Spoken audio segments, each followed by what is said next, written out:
Ah, mes amis, ce récit est stupéfiant. Moi, j'ai envie de dire que Jésus, décidément, ne prend pas ses repas avec des gens bien bons. On peut en discuter. Une femme arrive. Peut-être cette femme avait-elle les moyens, parce que quand même, elle vient avec un flacon d'albâtre et un parfum d'un grand prix.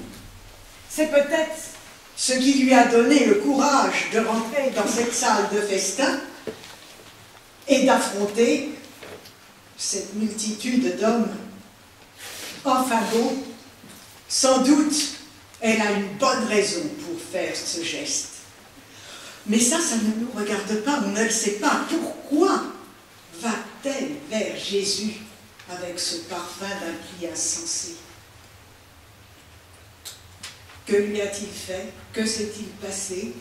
Ça, c'est le mystère. En tous les cas, elle arrive vers Jésus et elle brise son flacon, ne gardant rien pour elle, parce que moi, je me serais dit, un parfum de ce prix, je garde le flacon, j'en garde un peu pour moi, j'aurais fait... Non, elle donne tout. Générosité totale, amour total. Réaction des convives, hallucinant. Ah ben vrai, ce parfum, Jésus, c'est trop beau pour lui, quel gâchis. Si Jésus avait vécu à notre époque, il aurait pu dire, ben parce que je le vaux bien, mais enfin, le slogan publicitaire n'était pas encore inventé, donc ça ne va pas être du tout, puis de toute façon, ce n'est pas du tout la façon de Jésus de parler.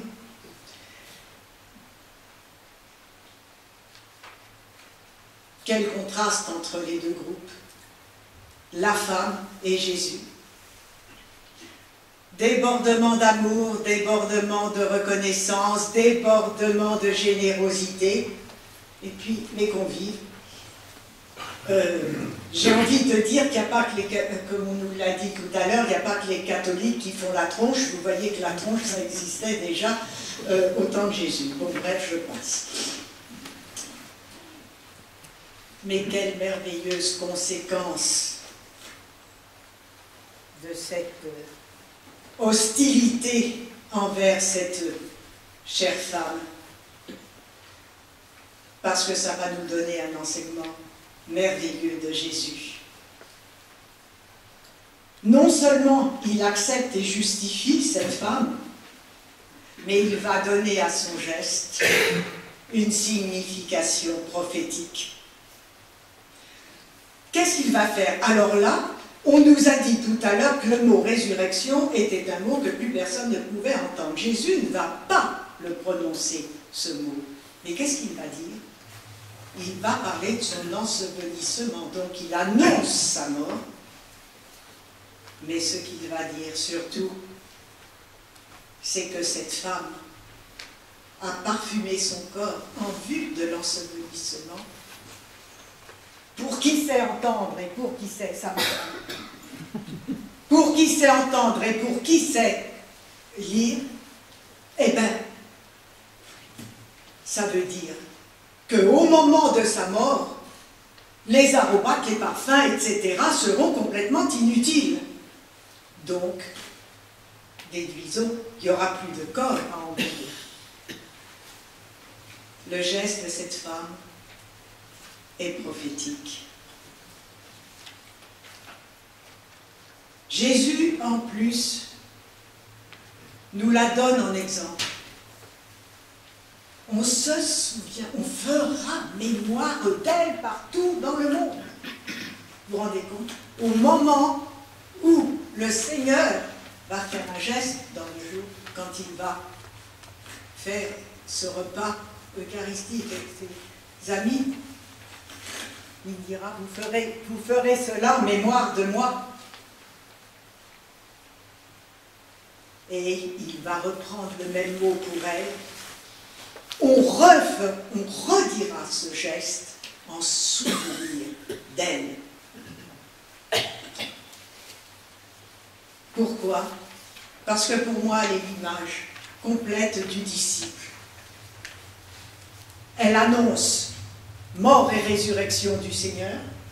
C'est bien ce que nous avons à faire, tous. Elle l'aime d'un amour énorme. C'est bien ce qui nous est demandé, tu aimeras le Seigneur ton Dieu plus que tout.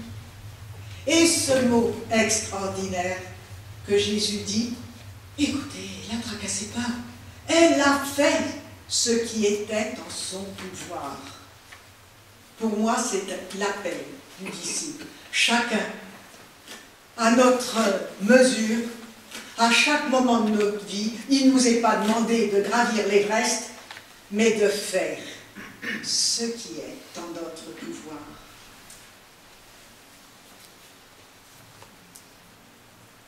Et alors, nous, en Église, faisons-nous mémoire du geste de cette femme?